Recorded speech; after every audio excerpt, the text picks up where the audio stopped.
In my last video on the value of reloading 9mm and .223, I mentioned that two of the factors in determining the value to you is your reason for reloading and how you look at it. Given that these two calibers are the most popular and represent the small savings, I'll go into a bit more detail on that, as well as talk a little bit more about component choice. Cost is only one reason to reload. Many reload custom tailor loads for specific purposes. For instance, an IPSC shooter may strive for the lowest possible recoil while still making the minimum required velocity for the desired power factor. Another reason to reload is precision. I've found that even with my limited experience and relatively inexpensive equipment and components, I can produce ammo that's more consistent than all but the very best commercial ammo. You may also reload to have better access to unusual calibers that can't often be found in the stores. Now, for most of us, it's a combination of these factors. If cost is your only consideration, then reloading these relatively inexpensive calipers becomes a little harder to justify. Before the 2013 panic, I could buy factory steel case .223 for the same 23 cents a round it cost me to reload this M193 style ammo. I don't want to get into a brass versus steel argument. There are plenty of pluses and minuses to both. If you want solid info on that, check out the Lucky Gunner article linked below. Personally, when I buy commercial .223, I buy M193 or M885 style ammunition at an average price of 50 cents each. So that's what I cost compare against. From that perspective, it's a good savings. Also, I often feel the desire to tailor loads to specific uses, where commercial ammo would be a compromise. It is also worth mentioning that while commercial ammo has soared in cost in recent months, the cost of reloading has increased only slightly. Considering all that, I find it well worthwhile. But if you're perfectly happy shooting steel-cased commercial ammunition and you don't find the need to custom tailor loads, reloading for .223 probably isn't for you.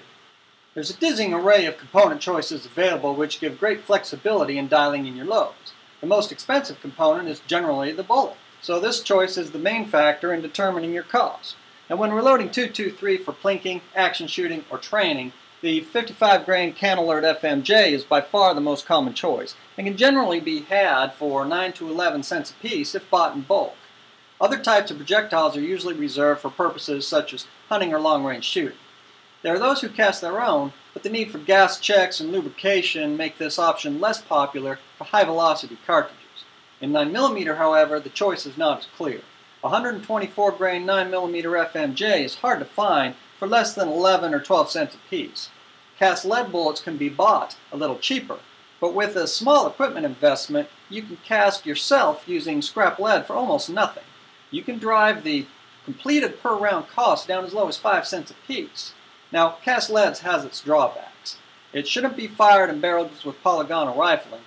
Also, it causes more fouling and wear, and generally decreases accuracy compared to a quality FMJ. Now, these negatives are minimal, and depending on your style of shooting, may not be an issue. Personally, I go for the middle ground with a swaged, copper-plated projectile.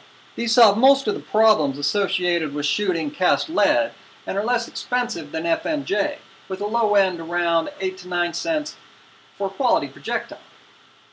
If you've gotten this far and still find reloading worthwhile, the last thing we need to discuss is your time. If you divide your savings by the time you spend loading 9mm, you'll find it's not the best hourly wage. This is even more evident with .223, where the case generally needs to be trimmed, chamfered, and deburred each time. Personally, I enjoy reloading. I find it relaxing and rewarding, so I think of the time I spend as a benefit, not a cost. But if you don't enjoy repetitive, precision tasks, and your main consideration is cost, you may be better served by putting in a little overtime at work than buying your own ammo. Of course, the amount of time required depends on the type of press and equipment you buy.